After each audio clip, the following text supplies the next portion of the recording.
नमस्ते, मैं डॉक्टर कुमेर चौधरी और वीडियो के इस पार्ट में हम डिस्कस करने वाले हैं टेस्टिकुलर एट्रोफी के क्या सिम्टम होते हैं, क्या लक्षण होते हैं और क्या जांचें होती हैं और एलोपैथिक ट्रीटमेंट की। देखिए टेस्टिस में, क्योंकि आपके टेस्टिस में एट्रोफी है यानी श्रिंकेज है, तो आप फिजिकली अगर हम बात करना चाहें तो साइज अनइक्वल हो सकता है, साइज स्मॉल हो सकता है, छोटे टेस्टिस आपके हो सकते हैं।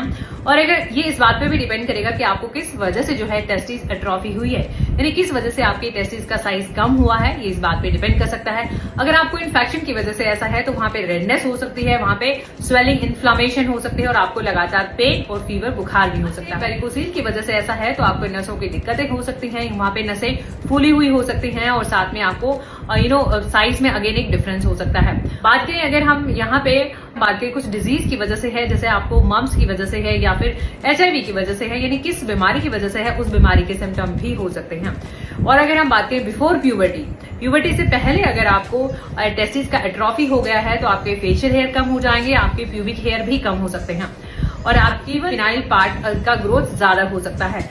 बात करें हम आफ्टर प्यूबर्टी तो अगेन आपका फेशियल हेयर भी कम हो जाएंगे, प्यूबिक हेयर भी कम हो जाएंगे।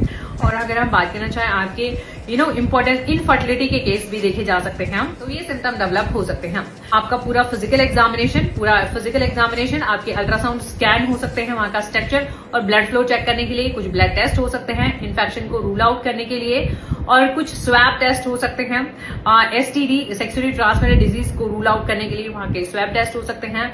और एलोपैथिक ट्रीटमेंट की अगर हम बात करना चाहें तो एलोपैथी में आपका डिपेंड करेगा अगेन कॉज क्या है। टेस्टिकुलर टॉर्जन एक इमरजेंसी कंडीशन है जिसमें आपका सर्जरी हो सकता है, और अगर आपको इन्फेक्शन की वजह से है और कैटिस तो उसमें आपको एंटीबायोटिक दिए जा सकते हैं। Thank you so much, thank you.